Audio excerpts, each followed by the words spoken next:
Hi friends, मैं मुकेश प्रजापति आपका online classes में हार्दिक अभिनंदन करता हूं। तो हमने पहले वीडियो में पढ़ा था कार्बन व उसके यौगिक लेशन के कुछ टॉपिक्स के बारे में, जिसमें हमने बर्ज़िलियस अवधारणा और वॉलर का सिद्धांत और कार्बन की कुछ विशेषताओं के बारे में जाना था। तो उसी कार्बन की विशेषताओं में नंबर 5 पे आता है श्रृंखलन। तो देखिए, श्रृंखलन होता क्या है कि श्रृंखलन कार्बन का वह गुण होता है जिसमें कार्बन कार्बन परमाणु परस्पर संयुग्मित होकर या संयुक्त होकर अतिशाखीय श्रृंखलाएं, शाखीय श्रृंखलाएं और चक्रीय यौगिकों का वो निर्माण कर सकता है। और कार्बन का वह गुण ही क्या कहलाएगा? श्रृंखलन कहलाएगा। तो हमें इस श्रृंखलन के गुण को पढ़ने से पहले हमें कार्बन के पूर्व लग्नों और पूर्व लग्नों के बारे में जानना होगा। तो देखिए, कार्बन के पूर्व लग्न कौन कौन से होते हैं। तो जब कार्बन की संख्या 1 हो तो उसका पूर्व लग्न जो होगा वो क्या होगा, तो इसके लिए हमें पूर्व लग्न निर्धारित करने पड़ेंगे। तो जब कार्बन की संख्या 1 होगी तो पूर्व लग्न होगा उसका मेथ। और अगर कार्बन की संख्या 2 होगी तो उसका पूर्व लग्न होगा एथ। अगर कार्बन की संख्या 3 हो तो उसका पूर्व लग्न होगा प्रोप। अगर 4 हो तो उसका पूर्व लग्न होगा ब्यूट। अगर कार्बन की संख्या 5 हो तो उसका पूर्व लग्न होगा पेंट। अगर कार्बन की संख्या 6 हो तो उसका पूर्व लग्न होगा हेक्स। अगर कार्बन की संख्या 7 हो तो उसका पूर्व लग्न होगा हेप्ट। और अगर कार्बन की संख्या 8 हो तो उसका पूर्व लग्न होगा ऑक्ट। और अगर कार्बन की संख्या 9 हो तो उसका पूर्व लग्न होगा नॉन। अगर कार्बन की संख्या 10 हो तो उसका पूर्व लग्न होगा डेक। तो ये कार्बन की संख्या 1 से लेकर 10 तक के मैंने पूर्व लग्न निर्धारित कर दिए हैं कि अगर किसी भी श्रृंखला में कार्बन की संख्या यदि 4 नजर आए, 4 कार्बन आपको दिखाई दे, तो उसका पूर्व लग्न क्या होगा? ब्यूट होगा। यानी कि श्रृंखला का नामकरण जो होगा वो ब्यूट से स्टार्ट होगा उस श्रृंखला का। ठीक है। और अनुलग्न भी होते हैं। तो देखिए, अनुलग्न देखिए अनुलग्नों के बारे में आप अनुलग्न, वैसे ये आईपीएससी श्रृंखला में आते हैं। जब हम आईपीएससी पद्धति पढ़ेंगे तब जानेंगे वापस इनको, लेकिन कुछ मैं यहाँ पे आपको बता देता हूँ ताकि हमारी ये जो कार्बन की श्रृंखला का गुण है वो आपको अच्छी तरीके से समझ में आ सके। तो देखिए, 3 श्रेणियाँ होती है नामकरण की। 3 श्रेणियाँ होती है, एल्केन श्रेणी, एल्कीन श्रेणी और एल्काइन श्रेणी। तो देखिए, अगर एल्केन श्रेणी हो, एल्केन श्रेणी कब होगी? एल्केन श्रेणी जब कार्बन कार्बन के मध्य एकल बंध होगा। कार्बन कार्बन के मध्य कौन सा बंध होगा? एकल बंध होगा। उस स्थिति में अनुलग्न जो होगा वो अपना क्या होगा? एन। क्या होगा?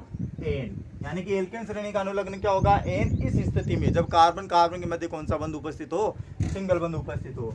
नंबर 2 कि अगर एल्कीन श्रेणी हो, कौन सी श्रेणी हो? एल्कीन श्रेणी, तब कार्बन कार्बन के मध्य बंध कौन सा होगा? द्विबंध, C डबल बॉन्ड C। और उस स्थिति में जो अनुलग्न होगा एल्कीन श्रेणी का वो क्या होगा? ईन। क्या होगा जी? ईन। ईन अनुलग्न होगा। और अगर तीसरी श्रेणी आती है इसकी एल्काइन, एल्काइन श्रेणी। तो इस श्रेणी में कार्बन कार्बन के मध्य ट्रिपल बंध उपस्थित होता है और इस श्रेणी का अनुलग्न जो होगा वो होगा आइन। क्या होगा जी? आइन। तो ये आपको याद रखना है। ठीक है। और इस श्रृंखलन के गुण में हमारे ये बहुत काम आएगी चीजें। तो देखिए, श्रृंखलन, तो मैंने आपको इसकी परिभाषा बताई कि कार्बन कार्बन परमाणु जो है वो परस्पर संयुग्मित हो जाते हैं या संयुक्त हो जाते हैं और क्या बना लेते हैं? अतिशाखीय श्रृंखलाएं, शाखीय श्रृंखलाएं, अशाखीय श्रृंखलाएं और चक्रीय यौगिकों का वो निर्माण कर लेता है। और यह गुण कार्बन का क्या कहलाता है? श्रृंखलन कहलाता है। तो नंबर 1 इसके अंदर हम पढ़ेंगे पहले अशाखित श्रृंखला। अशाखित श्रृंखला,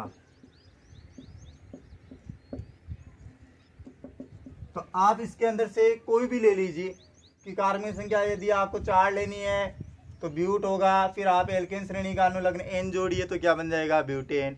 इन जोड़ोगे तो क्या बन जाएगा? ब्यूटीन। और आयन जोड़ोगे तो क्या बन जाएगा? ब्यूटाइन। ठीक है। तो हमें कुछ एग्जाम्पल की सहायता से ले लेते हैं। यदि हम ले लो, मान लो कि हमने श्रृंखला ले ली 5। ठीक है। कार्बन की श्रृंखला संख्या कितनी ले ली हमने? 5 ले लीजिए। 1 2 3 4 और ये 5। ठीक है। अब प्रत्येक कार्बन की हमें क्या करनी है? संयोजकता पूरी करनी है। तो देखिए 1 2 3 और ये 1 4, इस कार्बन की संयोजकता पूरी। फिर यहीं से 1 2 3 और ये 1 4, इस कार्बन की संयोजकता पूरी। अब यहीं से 1 2 3 और ये 1 4, इस कार्बन की संयोजकता पूरी। यहाँ से 1 2 3 और ये 1 4, इस कार्बन की भी संयोजकता पूरी। 1 2 3 और ये 1 4। तो यहाँ पे देखो प्रत्येक कार्बन की संयोजकता कितनी पूर्ण हो रही है, 4 पूर्ण हो रही है।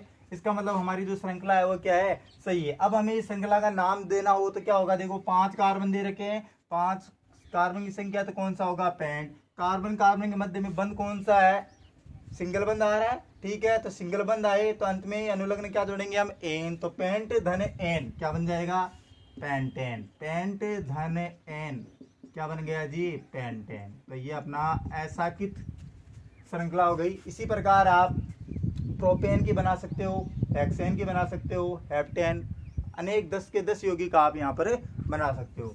नंबर 2 साकित श्रृंखला। साकित श्रृंखला,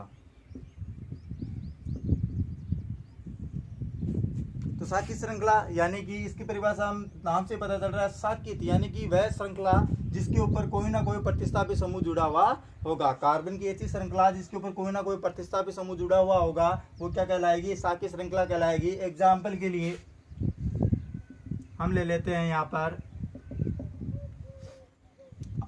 आइसो ब्यूटेन, जो आपकी बुक का एग्जाम्पल है, ठीक है। तो देखिए आइसो ब्यूटेन कैसे बनेगा। अब आइसो समूह में आपको बता दूं, आइसो समूह जो होगा वो इस प्रकार होगा। आइसो समूह कैसा होता है, देखिए कि एक कार्बन पर 2 CH3 समूह, एक कार्बन पर कितने CH3 समूह, 2 CH3 समूह। तो ये अपना आइसो समूह होगा, ठीक है। अब हमें क्या बनाना है, आइसो ब्यूटेन। ब्यूटेन है, इसका मतलब ब्यूट आ रहा है, यानी कार्बन संख्या कितनी होगी, 4। और बंध कौन सा होगा, एकल बंध होगा, क्योंकि अनुलग्न क्या आ रहा है, एन आ रहा है, ठीक है। और एकल बंध आ रहा है तो एन, ठीक है। तो बन क्या आ रहा है, आइसो ब्यूटेन, ठीक है। तो अब देखिए इसकी श्रृंखला कैसी बनती है।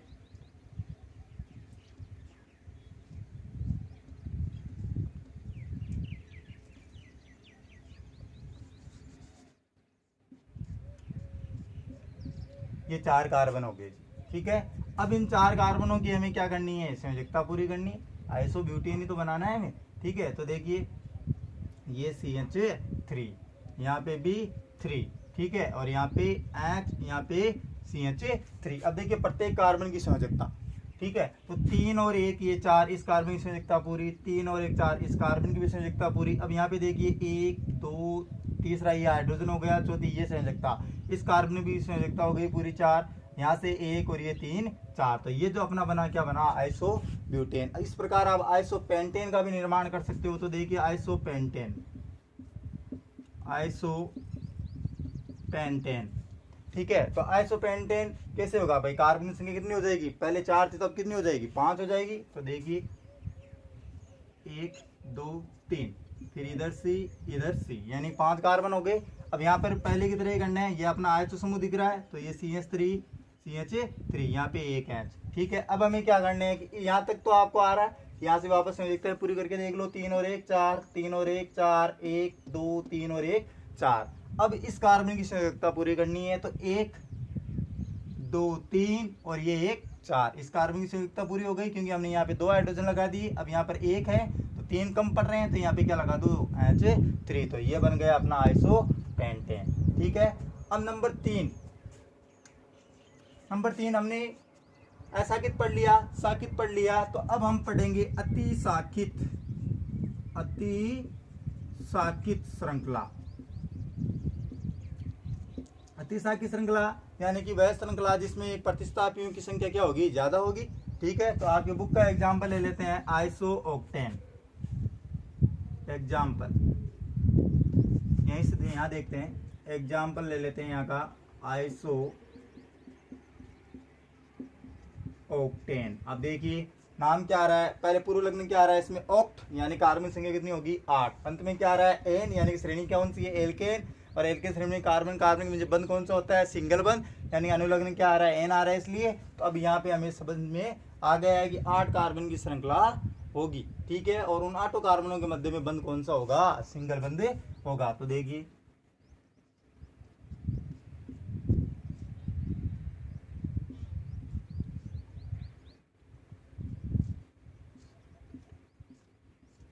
कार्बन गिनिए, 1 2 3 4 5 6 7 और ये 8, ठीक है। अब इनकी संयोजकताएं लगा दीजिए, ठीक है। तो यहाँ पे हम 3 लगा देते हैं, यहाँ पर भी इसकी 3 संयोजकता, यहाँ पर भी इसकी 3 संयोजकता। अब देखिए इसके आगे का बाद में करते हैं, पहले यहाँ तक समझिए। देखिए 3 और 1 4, इस कार्बन की संयोजकता पूरी, 3 और 1 4, इसकी भी पूरी, 3 और 1 4, इस कार्बन की भी संयोजकता पूरी। अब इसकी करनी है तो 1 2 3 और 1 4, इसकी ऑलरेडी हो रही है, लगानी नहीं पड़ी ना। फिर देखिए यहाँ से 1 ये 2 ही हो रही है, तो हम यहाँ पे क्या करेंगे, H2 और लगा देंगे। तो अब कितनी हो गई, 1 2 3 और 1 4। अब यहाँ पे इस कार्बन की देखिए, तो यहाँ पर हम देखेंगे तो CH3, 3 और 1 4, इस कार्बन की संयोजकता पूरी, यहाँ पर भी हम 3 लगा देंगे, 3 और 1 4 ये पूरी। अब इस कार्बन की संयोजकता पूरी करनी है, तो देखिए 1 2 और ये इधर वाली 3 ही हो रही है, इसका मतलब यहाँ पे 1 हाइड्रोजन लगेगा। तो ये अपना जो समूह है वो कौन सा है, आइसो। कौन सा समूह है, आइसो। तो हमने नाम क्या लिखा था, आइसो ऑक्टेन। तो ये आइसो समूह आ गया। कार्बन की पूरी श्रृंखला के अंदर कितने कार्बन है, 8, तो ऑक्टेन बन गया। तो बन गया क्या, आइसो ऑक्टेन। आप स्क्रीनशॉट ले लीजिए इसका।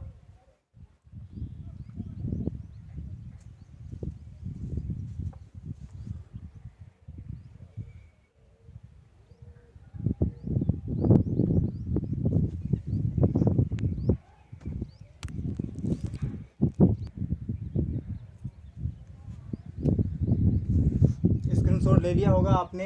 तो अब मैं आपको नंबर 4 बताऊंगा कि एलिफेटिक चक्रीय यौगिक। कौन से यौगिक, एलिफेटिक चक्रीय यौगिक।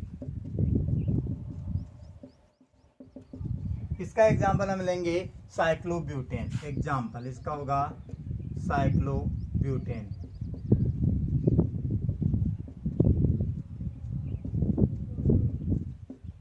हाँ वही आ रहा है ब्यूटेन, यानी सिंगल बंद होगा, ठीक है। साइक्लो संरचना जो होगी वो इस प्रकार बनेगी। यहाँ पे कार्बन आएगा 1 2 3 और ये 4 कार्बन हो गए, यानी इस प्रकार की संरचना बनेगी चौकोर बॉक्स के रूप में। तो अब हमें प्रत्येक कार्बन की क्या करनी है, संयोजकता 4 पूर्ण करनी है। तो आप या तो इसको इस प्रकार दर्शा दीजिए,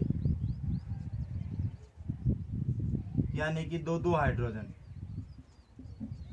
कितने हाइड्रोजन, 2 हाइड्रोजन। अब देखिए इसकी संयोजकता पूरी कैसे हो रही है, ठीक है। तो हम यहीं से स्टार्ट करते हैं इसको, 1 ये 2 हाइड्रोजन हो गए, 3 और ये 1 4, इस कार्बन की संयोजकता पूरी। फिर यहाँ से 1 2 3 और ये 1 4, इस कार्बन की भी संयोजकता पूरी। अब यहाँ से 1 2 3 और ये 1 4, इस कार्बन की संयोजकता पूरी।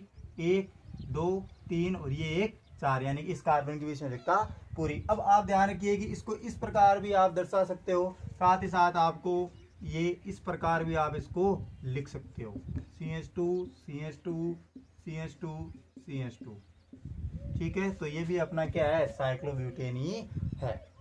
फिर आप देखिए नंबर 5 एरोमेटिक चक्रीय यौगिक।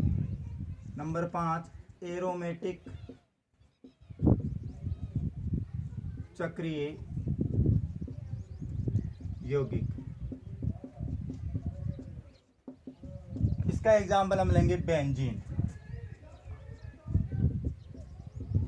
इसका एग्जाम्पल क्या होगा, बेंजीन। अब देखिए इस शब्द में क्या आ रहा है, बेंजीन, अंत में क्या आ रहा है, ईन। इसीलिए मैंने ये श्रेणियां पहले लिखाई थी कि ईन आ रहा है तो श्रेणी कौन सी होगी, एल्किन श्रेणी। और एल्किन श्रेणी होगी तो कार्बन कार्बन के मध्य बंध कौन सा होगा, द्विबंध उपस्थित होगा। तो देखिए बेंजीन की संरचना कैसी होती है, और इसका जो फॉर्मूला होता है वो होता है C6H6, यानी कि अणुसूत्र इसका क्या होगा, C6H6, यानी कार्बन की संख्या 6 और हाइड्रोजन की संख्या भी 6। तो देखिए इसकी संरचना कैसी बनती है,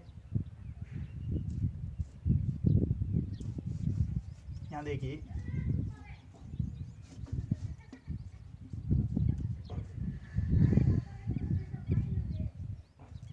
ये कितने कार्बन हो गए जी, 6। अब प्रत्येक जैसे C6H6 लिखा है तो प्रत्येक पे क्या लगा दो, एक एक हाइड्रोजन, एक एक हमने क्या लगा दिया, हाइड्रोजन लगा दिया। अब आ रहा है कि अंत में आ रहा है ईन, ठीक है ना। तो ईन आ रहा है तो हमने यहाँ पे द्विबंध लगाया, इस कार्बन के बीच में हमने द्विबंध नहीं लगाएंगे, और इसके बीच में लगाएंगे, इसमें नहीं लगाएंगे और इसमें लगाएंगे।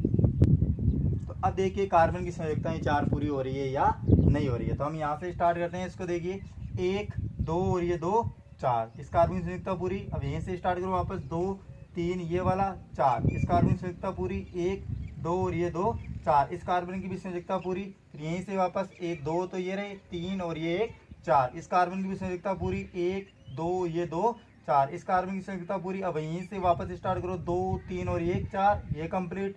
1 2 3 और ये 4, ठीक है। तो इस प्रकार ये किसकी संरचना बन जाती है, बेंजीन की संरचना बन जाती है। तो ये तो हुआ अपना श्रृंखलन का गुण, कि कार्बन का श्रृंखलन का गुण क्या होता है, आपको जरूर समझ आया होगा। आप इससे अगला जो गुण आता है नंबर 6 गुण, कार्बन का नंबर 6 गुण जो होता है वो होता है, जो यहाँ पे मैंने लिख रखा है, आपको पहले बता दिया था कि कार्बन जो होता है परस्पर संयुग्मित होकर एकल बंध का भी निर्माण कर सकता है, द्विबंध का भी निर्माण कर सकता है, और त्रिबंध का भी क्या कर सकता है, निर्माण कर सकता है। वापस सुनिएगा कि ये जो मैं 6ठा गुण बता रहा हूँ कार्बन की विशेषता का, कि कार्बन जो है वो परस्पर संयुग्मित होकर एकल बंध का भी निर्माण कर सकते हैं, द्विबंध का भी निर्माण कर सकते हैं, और त्रिबंध का भी निर्माण कर सकते हैं। फिर नंबर 7वीं जो इसकी बात आती है, नंबर 7 संयोजकता जो होगी वो ये होती है कि कार्बन परमाणु जो है वो परस्पर संयोग कर लेता है हाइड्रोजन परमाणु के साथ में। क्यों? क्योंकि जो कार्बन परमाणु की जो विद्युत ऋणता होती है वो लगभग हाइड्रोजन परमाणु की क्या होती है, समान होती है, लगभग हाइड्रोजन परमाणु के समान होगी। यानी कि जो कार्बन परमाणु होगा अपना, उसकी जो विद्युत ऋणता वो किसके समान होगी, हाइड्रोजन परमाणु के समान होगी, हाइड्रोजन परमाणु के लगभग समान होगी। तो जब विद्युत ऋणता हाइड्रोजन परमाणु के लगभग समान होती है कार्बन परमाणु की, तो ये कार्बन परमाणु जो होता है हाइड्रोजन परमाणु के साथ में इलेक्ट्रॉनों की क्या करता है, बराबर साझेदारी करता है। किसकी साझेदारी करता है, इलेक्ट्रॉनों की बराबर साझेदारी करता है, और सहसंयोजक बंधों का क्या करता है, निर्माण करता है। अब सहसंयोजक बंध कौन से होंगे, यही तो बंध है वो, कि कार्बन के मध्य में बंध कौन से हैं, ये सभी बंध जो है वो कौन से हैं, सहसंयोजक बंध है। तो देखिए फिर वो मैंने बताया कि कार्बन परमाणु जो होगा वो हाइड्रोजन परमाणु के साथ में क्या करेगा, इलेक्ट्रॉनों का साझा करेगा बराबर मात्रा में, ठीक है, बराबर संख्या में इलेक्ट्रॉनों का साझा करेगा, और किसका निर्माण करेगा, हाइड्रोकार्बन का निर्माण करेगा। किसका निर्माण करेगा जी, हाइड्रोकार्बन का वो निर्माण करेगा, ठीक है। तो अब देखिए ये हाइड्रोकार्बन क्या होता है, ये हाइड्रो का मतलब क्या हो जाएगा, हाइड्रोजन, और कार्बन का मतलब क्या होगा, कार्बन, ठीक है। तो देखिए कि हाइड्रो यानी कि H+C, कार्बन का C, तो ये हाइड्रोजन और कार्बन मिलकर जो यौगिक बनाते हैं वो क्या कहलाते हैं, हाइड्रोकार्बन यौगिक। कौन से कहलाते हैं, हाइड्रोकार्बन यौगिक कहलाते हैं। और इस पूरी प्रक्रिया के अंदर कार्बन परमाणु जो होता है वो तो अपना क्या पूरा करता है, अष्टक। कार्बन परमाणु क्या करेगा, अपना अष्टक पूरा करेगा, ठीक है। और हाइड्रोजन परमाणु जो होगा वो अपने इस जो हाइड्रोजन परमाणु का जो निकटतम परमाणु होता है, निकटतम परमाणु कौन सा आएगा, हाइड्रोजन के बाद में कौन आता है, हीलियम आता है, ठीक है। तो हाइड्रोजन परमाणु जो होगा वो अपने निकटतम परमाणु कौन सा, हीलियम, कौन सा होगा, हीलियम, जिसका प्रतीक क्या होगा, He, प्रतीक क्या होगा, He प्रतीक होगा, उसके जैसा, या हम कहें कि उत्कृष्ट गैस में आता है ये हीलियम, तो उत्कृष्ट गैस जैसा एक द्विक विन्यास उसको प्राप्त हो जाता है। द्विक विन्यास का मतलब कि हाइड्रोजन के पास तो परमाणु संख्या कितनी होती है, 1 होती है, लेकिन जब ये इलेक्ट्रॉनों का साझा करता है तो एक इलेक्ट्रॉन इसमें बढ़ जाने से इसके हाइड्रोजन के बाद में कौन सा आएगा, हीलियम, और हीलियम की संख्या कितनी होती है, 2, तो जिसके कारण इसका जो बाह्यतम कोश होता है, ठीक है ना, वो पूर्ण रूप से क्या हो जाता है, बढ़ जाता है, और ये उत्कृष्ट गैस जैसा द्विक विन्यास प्राप्त कर लेता है। आप इसका स्क्रीनशॉट ले लीजिए, इसके एग्जाम्पल में आपको आगे बताऊंगा।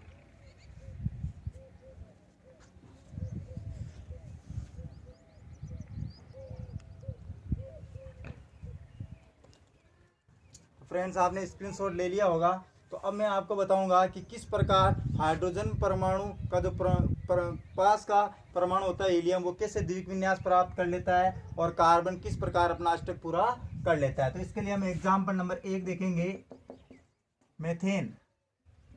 क्या देखेंगे? मेथेन। तो मेथेन का तो हम देखेंगे इलेक्ट्रॉनिक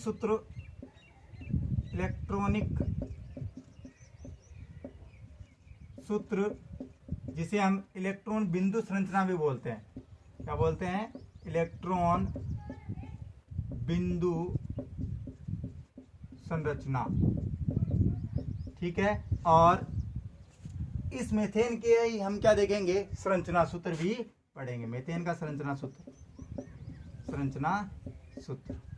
ठीक है। तो अब हम इनके बारे में देखेंगे कि मेथेन का जो फॉर्मूला होता है वो होता है CH4। क्या होता है? CH4। एक कार्बन और 4 हाइड्रोजन। तो हम बनाते हैं कि अब देखो कार्बन अपना अष्टक पूरा करेगा, तो हमें पहले इसका अष्टक पूर्ण करवाना है। ठीक है। तो देखिए ये हो गया अपना, एक ले लिया हमने कार्बन, ठीक है ना, इसको हमने एक गोले में बंद कर दिया जी। ठीक है। इलेक्ट्रॉन बिंदु संरचना का निर्माण कर रहे हैं। अब हाइड्रोजन देखिए कितने हैं? 4 है। तो हम क्या करेंगे, जैसे वहाँ पे संयोजकताएं लगा रहे थे उसी प्रकार हम यहाँ पे इसको किस में डाल देंगे? पालियों में। किस में डालेंगे इसको? पालियों में। और प्रत्येक पाली के अंदर एक एक हाइड्रोजन डाल देंगे। अब हमें ये तो पता हो गया कि 1 2 3 4 कार्बन की संयोजकता कितनी पूरी हो रही है? 4 हो रही है। अब देखो कार्बन क्या करेगा? अपना अष्टक पूरा करेगा। तो अष्टक पूरा करेगा तो क्या होगा कि एक इलेक्ट्रॉन तो कार्बन का आएगा और एक ही इलेक्ट्रॉन किसका आएगा? हाइड्रोजन का आएगा। प्रत्येक के अंदर एक कार्बन का इलेक्ट्रॉन आएगा और एक हाइड्रोजन का इलेक्ट्रॉन आएगा। ठीक है ना। तो इसमें भी एक हाइड्रोजन एक कार्बन, इसमें भी एक हाइड्रोजन एक कार्बन, इसमें भी एक हाइड्रोजन एक कार्बन और इसमें भी एक हाइड्रोजन एक कार्बन का इलेक्ट्रॉन आएगा। तो अब देखिए इस पूरे गोले में आ रहे हैं ये सभी इलेक्ट्रॉन अंदर आ रहे हैं। तो आप इनकी गिनती कीजिए, 2 इसमें, 2 इसमें, 2 इसमें और 2 ही इसमें है। तो कितने हो गए? टोटल 8। तो इस प्रकार ये क्या कर लेता है? कार्बन परमाणु अपना अष्टक पूरा कर लेता है। ठीक है। अब देखिए कि हाइड्रोजन जो होता है वो उसका निकटतम परमाणु कौन होता है? हीलियम। उसके जैसा वो द्विक विन्यास प्राप्त कर लेता है। कैसे कर लेता है कि पहले तो इसके पास में हाइड्रोजन की परमाणु संख्या कितनी होती है? 1 और संयोजकता भी कितनी होती है? 1। लेकिन अब इस हाइड्रोजन के पास में कितने हो गए? 2 हो गए ना भाई, 2 हो गए इसके अंदर। इसमें भी 2 है, इसमें भी 2 है, इसमें भी 2 है। ठीक है ना। और 2 जो होता है वो क्या होता है? बाह्यतम कोश में उसकी अधिकतम संख्या होती है 2। अगर किसी भी परमाणु का, अगर हम कहें कि हाइड्रोजन है तो हाइड्रोजन की तो परमाणु संख्या कितनी होती है? 1। यानी कोश क्या होगा? केवल K बनेगा। और K कोश में कितने आने चाहिए? 2 इलेक्ट्रॉन आने चाहिए, जबकि इसके पास में कितना होगा? 1 ही होगा। तो अब ये 1 बढ़ गया ना इसका, तो 1 + 1 होते क्या हो जाता है? 2। तो इसका बाह्य कोश बढ़ जाता है, जिसके कारण ये उत्कृष्ट गैसों जैसा व्यवहार करने लगता है, यानी कि द्विक विन्यास को ये प्राप्त हो जाता है। फिर आप देखिए इस मेथेन का संरचना सूत्र, तो इसी से आप बना सकते हो। कार्बन कितना है? 1 ही है। तो हम यहाँ पे 1 कार्बन लगा देंगे। अब हाइड्रोजन कितने लगा रखे हैं हमने? 4। तो यहाँ पे हम 4 हाइड्रोजन लगा देंगे। ये लीजिए। तो ये अपना बन गया मेथेन का संरचना सूत्र। ठीक है। फिर नंबर 2 एग्जाम्पल, एथीन। ठीक है। हमें एथीन का भी इलेक्ट्रॉनिक सूत्र बनाना है और संरचना सूत्र बनाना है। तो अब एथीन का क्या होगा? देखिए एथीन आ रहा है तो एथ आ रहा है। ठीक है। तो एथ में कार्बन की संख्या कितनी होगी? 2। तो हम यहाँ पर 2 लगा देते हैं। कार्बन की संख्या, यानी गोले कितने बनाएंगे जी? हम 2 गोले बनाएंगे। कितने गोले बनाएंगे? 2। और दोनों गोलों में एक एक कार्बन हम लगा देंगे। अब देखिए अंत में क्या आ रहा है? एथीन, यानी कि ईन आ रहा है। तो ईन कौन सी श्रेणी में आता है? एल्किन श्रेणी में आता है। और एल्किन श्रेणी में क्या होता है? कार्बन कार्बन के मध्य द्विबंध उपस्थित होता है। तो अब आपको ध्यान रखना है कि द्विबंध कब उपस्थित होता है? जब कार्बन परमाणुओं के मध्य 2-2 इलेक्ट्रॉनों की साझेदारी होती है। कितने इलेक्ट्रॉनों की साझेदारी होती है? 2-2 इलेक्ट्रॉनों की। तो हम यहाँ पर इन दोनों परमाणुओं के मध्य में कितने इलेक्ट्रॉनों की साझेदारी करवाएंगे? 2-2 की। तो 2 इलेक्ट्रॉन तो इस कार्बन के आएंगे और 2 ही इस कार्बन के इलेक्ट्रॉन आएंगे। तो इस गोले में भी कितने हो रहे हैं? 4। और इस गोले में भी कितने हो रहे हैं? 4। लेकिन हमें तो अष्टक प्राप्त करना है। ठीक है। तो अब देखिए अष्टक प्राप्त करेंगे तो यहाँ पर हम 1 हाइड्रोजन लगाएंगे पाली के रूप में, और यहाँ पर भी हम 1 हाइड्रोजन लगाएंगे पाली के रूप में। ठीक है। इधर भी हम 1 हाइड्रोजन लगाएंगे पाली के रूप में, और इधर भी हम 1 लगाएंगे। ठीक है। तो अब देखिए 1 कार्बन का आएगा और 1 हाइड्रोजन का आएगा। इसमें भी 1 कार्बन का आएगा और 1 हाइड्रोजन का आएगा। इसमें भी 1 कार्बन 1 हाइड्रोजन, इसमें भी 1 कार्बन और 1 हाइड्रोजन। अब आप इस गोले की बात कीजिए।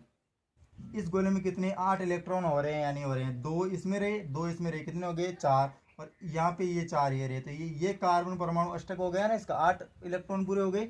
फिर बात आती है इस गोले की, तो इसमें देखिए 4 तो पहले से आ रहे हैं, इसमें 2 इधर रहे 2 इधर रहे, तो ये कार्बन का भी क्या हो जाता है, अष्टक पूर्ण हो जाता है। फिर इसी प्रकार जैसे हमने संरचना सूत्र मेथेन का बनाया था, उसी प्रकार हम किसका बनाएंगे, एथेन का बनाएंगे। तो यहाँ पे 2 कार्बन थे, तो हम यहाँ पे 2 कार्बन ले लेते हैं सी। अब देखिए यहाँ पर 2 इलेक्ट्रॉनों की साझेदारी की, यानी कि द्विबंध है, तो हम यहाँ पर भी क्या लगा देंगे, द्विबंध है। ठीक है, हमने 2 हाइड्रोजन लगाए थे, तो हम यहाँ पे भी क्या कर देंगे, 1 हाइड्रोजन इधर लगा देंगे और 1 हाइड्रोजन इधर लगा देंगे। यस, अब देखिए संयुक्ताएं पूरी करनी है, 1 2 और ये 2 4 संयुक्ता हो गई इस कार्बन की। अभी इसकी करो, 2 ये रही और 1 ये 2 रही, तो ये कितनी हो गई, 4। तो दोनों कार्बनों की संयुक्ताएं क्या हो रही है, 4 4 हो रही है।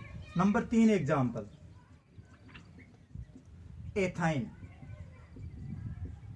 क्या दिया हुआ है, एथाइन। इसका भी हमें इलेक्ट्रॉनिक सूत्र बनाना है और संरचना सूत्र बनाना है। तो अब देखिए एथाइन एथ, वापस वही 2 कार्बन ही आएंगे। ठीक है, अब देखिए आयन आ रहा है अनुलग्न। ठीक है, तो आयन कौन सी श्रेणी में आता है, एल्काइन श्रेणी में। और एल्काइन श्रेणी में कार्बन कार्बन के मध्य कौन सा बंध उपस्थित होता है, ट्रिपल बंध उपस्थित होता है, त्रिआबंध उपस्थित होता है। तो देखिए हम बनाते हैं कि ये लो ट्रिपल बंध होता है, तो हमने भी क्या करेंगे कि 2 गोले बनाएंगे, क्योंकि 2 ही है, तो ये हमने 2 गोले बनाए, ये कार्बन रखा, ये कार्बन रखा। अब ट्रिपल बंध आ रहा है तो क्या करेंगे, 3 इलेक्ट्रॉनों का साझा करेंगे। ठीक है, डबल बॉन्ड आ रहा था तो हमने 2 इलेक्ट्रॉनों का साझा किया, लेकिन अब ट्रिपल बॉन्ड आ रहा है तो हम क्या करेंगे, 3 इलेक्ट्रॉनों का साझा करेंगे, यानी कि 3 इस कार्बन के इलेक्ट्रॉन जाएंगे और 3 ही इस कार्बन के इलेक्ट्रॉन आएंगे।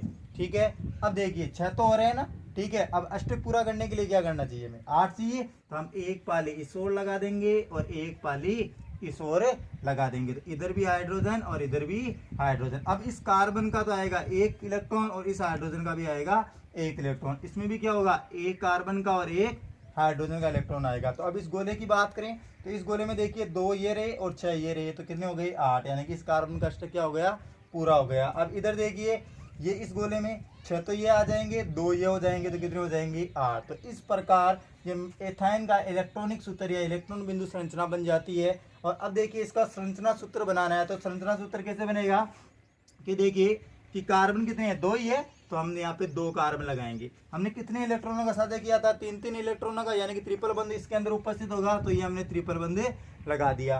पाली कितनी लगाई थी, हमने 2 लगाई थी, तो इस कार्बन पे 1 ही हाइड्रोजन आया था पाली के रूप में और इसमें भी 1 ही आया था, तो हम यहाँ पे भी 1 हाइड्रोजन लगा देंगे और यहाँ पर भी हमें 1 हाइड्रोजन लगा देंगे। अब ये हाइड्रोजन चाहे आप ऊपर लगाओ चाहे नीचे लगाओ, कोई फर्क नहीं पड़ता है। तो अब देखिए 1 और ये 3 4, इस कार्बन की संयोजकता 4 हो रही है। अब यहाँ से गिनिए 3 और ये 1 हाइड्रोजन 4, इस कार्बन की भी संयोजकता क्या हो रही है, 4 पूर्ण हो रही है। तो इस प्रकार हमने कार्बन की विशेषताएं आज पूर्ण होती है, और मैं आशा करता हूँ कि आपको ये सब कुछ समझ में आया होगा। तो आप हमारे channel online classes only 10 science को आप सब्सक्राइब और लाइक ज़रूर कीजिएगा और शेयर भी कीजिएगा। धन्यवाद, अगली कक्षा में मिलेंगे।